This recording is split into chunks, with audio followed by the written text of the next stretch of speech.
Is it possible to survive in the wilderness forever? The term wilderness is normally thrown around to describe anything that isn't a generally populated area, but in reality, it's much rarer than people think, and many countries don't have any at all. The UK is one of these countries, and even though we do have quiet areas, there isn't a single spot in the UK where you can walk for more than 5 miles without finding a house or farm. In order to survive in the wilderness forever, you're going to have to do 3 things. The first is to bring a huge amount of supplies with you for the initial set-off. The second is learning how to do everything from making fishing nets to sewing your own clothes using homegrown fibers. And the third is to be willing to sacrifice many things. Assuming a person or group of people go into an area of wilderness with nothing more than they can carry, there would be a tremendous amount of risks involved, and life would be hard, to say the least. A good example of this would be the Lykov family, who survived for 42 years in almost total isolation after fleeing from their home due to an attack by a Soviet patrol. After one of the family members was killed, the Lykovs grabbed a few basic supplies and headed north into the Abakan mountain range in southern Siberia. After walking many miles away from their home, the family of 4 finally found a quiet place that was 160 miles from the nearest settlement and built themselves a small hut. For the next 42 years they survived in the wilderness without help from anyone outside their family, and with no access to medicine or new equipment, but this didn't stop them from having another 2 children during their isolation. So, is it possible to survive in the wilderness forever or not?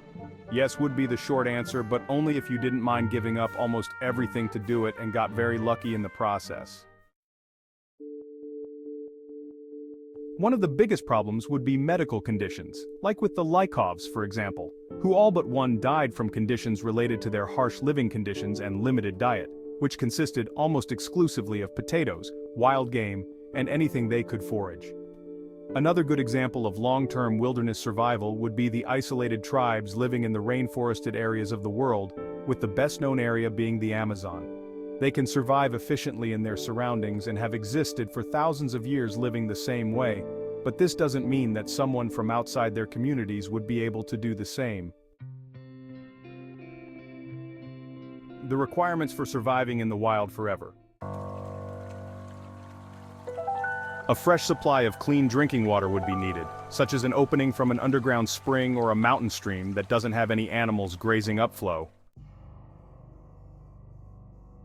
A river or lake wouldn't be able to provide enough food just from fishing for the long term unless it was at least several square miles in size. Hunting would also be a problem because guns would eventually run out of ammo or break, and a huge amount of land would be needed in the first place to house a suitable amount of animals. Foraging and farming would be necessary but are seasonal, and a single bad crop during the summer could see everyone starve to death.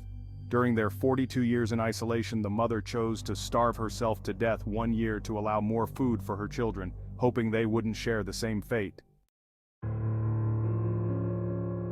But you wouldn't have any, which is going to be a huge problem. An infected cut could turn into a death sentence, and something like a broken bone would just have to heal on its own instead of being set properly.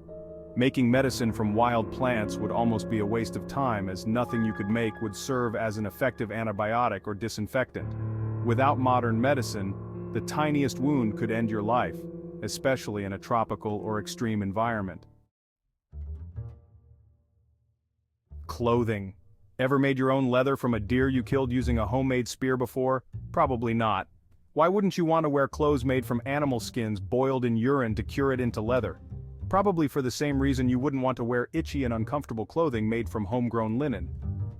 Few people have the knowledge to make decent clothing from animal skins, and the process takes a long time, and isn't something you can casually do one evening. Shelter. No roof tiles, no plastic or metal sheeting, and no insulation would make for a wet and windy shelter.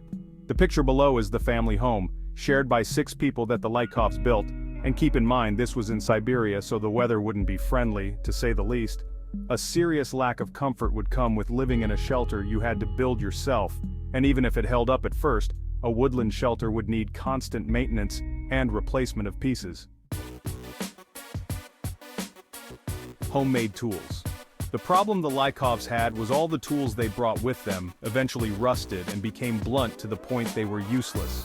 They later told a reporter they would boil water by making birch bark containers and dropping in rocks they had heated on the fire. This would work, but wouldn't exactly be pleasant, and it only solves the problem of water. Without metal or properly made tools, there's a very good chance you'd eventually end up using Stone Age technology. Sacrifice. No electricity, running water, sewerage disposal, new clothes, restaurants, and a whole range of things you currently enjoy wouldn't even be a possibility in the wilderness. Your days would consist of looking for food and making things out of wood and stone, but as long as the depression didn't get you, then all you'd have to do is avoid getting any kind of illness or infection and hope the weather holds out enough to grow 1 or 2 types of crop to live off for the next few months. The conclusion. It would indeed be possible to survive in the wilderness forever, but only in the exact right area that provides everything you need, and you have the knowledge to do everything required to live there. The only exception to this would be having a pre-built location complete with farmland and enough room to provide everything, but that's not the same as getting stranded and trying to survive.